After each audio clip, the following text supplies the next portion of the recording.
অপরিচিতা গল্পটিতে বিভিন্ন বিষয়ের উল্লেখ রয়েছে, সেগুলো আমি একটু গল্পের মধ্য থেকে আলাদা করে দিয়েছি। তার কারণ আমাদের কোশ্চেন আসে যে অপরিচিতা গল্পের নিচের কোন ফুলটির নাম উল্লেখ আছে বা কোন ফুলটির নাম উল্লেখ নেই, কোন দেব বা দেবীর নাম উল্লেখ আছে, কোন দেব দেবীর নাম উল্লেখ নেই, তখন আমরা একটু কনফিউজড হয়ে যাই। তো এগুলো একটু ছোট ছোট বিষয়গুলো আলাদা করে দিয়েছি। তোমরা একটা কথা আমি বলি, যারা আমার ড্রিম এ প্লাস কোর্সে বাংলা ক্লাসে আছো, বাংলা ক্লাসে তোমরা যারা আছো, তোমরা অবশ্যই যে বিষয়টি মাথায় রাখবে সেটা হচ্ছে বাংলার জন্য আলাদা একটা খাতা তৈরি করবে।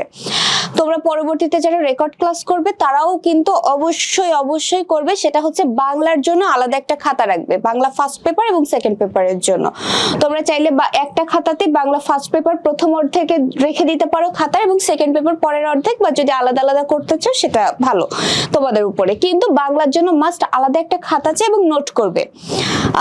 এই মুহূর্তে হচ্ছে খুব সম্ভবত সাকিব এবং অনামিকা আমাদের সাথে আছে। তোমরা কি করবে, বাংলা ফার্স্ট পেপার কিন্তু আলাদা খাতা নিয়ে বসো, যে বিষয়গুলো বলছি নোট করবে। বইয়ের জিনিস আমি বলবো, তোমরা বইয়ের জিনিসই নোট করবে, ঠিক আছে? লিখলে বেশি মনে থাকবে।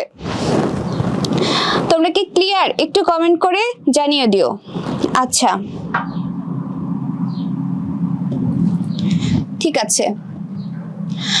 আচ্ছা ঠিক আছে, ব্যাকগ্রাউন্ডটা আমি তাহলে নেক্সট দিন থেকে, এখন তো আর সম্ভব না যেহেতু ক্লাস শুরু হয়ে গিয়েছে, নেক্সট দিন থেকে আমি লেখার ব্যাকগ্রাউন্ডটা একটু চেঞ্জ করে দিব, তাহলে হচ্ছে তোমাদের দেখতে মনে হয় আর একটু সুবিধা হবে।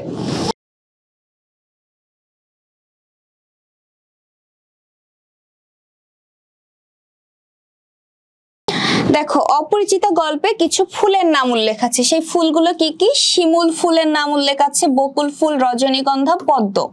ঠিক আছে, শিমুল ফুল, বকুল ফুল, রজনীগন্ধা এবং পদ্ম, এই ফুলগুলোর নাম উল্লেখ আছে। দেখো, অপরিচিতা গল্পটিতে কেন্দ্রীয় চরিত্র আছে দুইটা।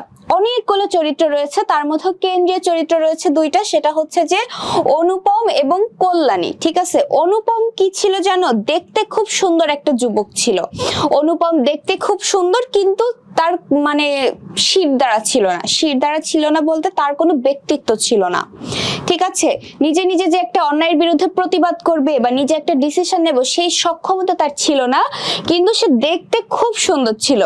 এই কারণে কি হতো বলতো, তার যে টিচাররা ছিল তারা মজা করে অনুপমকে এই শিমুল ফুল আর মাকাল ফলের সাথে তুলনা করত। শিমুল ফুল দেখতে খুব সুন্দর, কিন্তু শিমুল ফুলের গন্ধ ভালো না, আর মাকাল ফল বাইরে থেকে দেখতে খুব সুন্দর কিন্তু ভেতরে এত বাজে এবং খাওয়ার খুবই অনুপযুক্ত, কিন্তু দেখতে খুবই অ্যাট্রাকটিভ।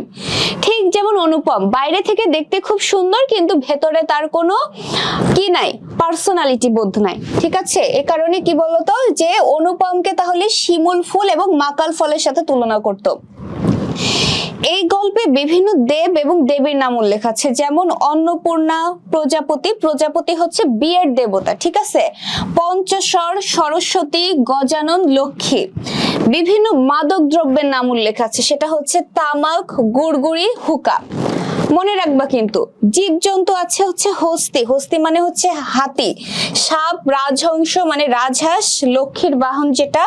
তারপরে হচ্ছে ভ্রমর। যে রংগুলোর নাম উল্লেখ আছে সেটা হচ্ছে কালো, লাল, সবুজ।